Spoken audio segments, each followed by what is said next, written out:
আমি Jacob Bhandari. Champions লিগে বাংলাদেশ দলের ক্যাপ্টেনকে একটা প্রশ্ন করার সুযোগ আমি পেয়েছি। আচ্ছা শান্ত ভাই, আপনি বলবেন কি যে আজকের ম্যাচে আপনাদের পরিকল্পনাটা কি? আমাদের আজকের পরিকল্পনা একেবারে সহজ আর একেবারে সাদা আকাশের মতোই পরিষ্কার। আমরা অপোনেন্ট দলকে আজকে অবশ্যই 100 রানের নিচে অল আউট করে দিব।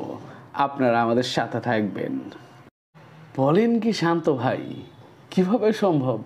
আর আপনি এত নিশ্চিতভাবে কিভাবে বলছেন যে আপনি আজকে অপোনেন্টকে 100 রানের নিচে আটকেই দেবেন? দেখেন, অনেক কিছুই তো সাংবাদিকদের আগে বলে দেয়া যায় না, কিন্তু আপনি ভান্ডারী সাহেব, আপনি আমার অনেক প্রিয় লোক, আপনাকে আমি আগেই একটু বলে দিচ্ছি। সেটা হচ্ছে, আমরা আজকে 100 রান করবই না। তো সেক্ষেত্রে তো আর অপোনেন্ট দলের 100 রান করার কোনো সুযোগই নেই। হ্যাঁ, কেমন প্ল্যান হলো বলেন দেখি? হ্যাঁ, এবার করুক করুক 100 দেখি।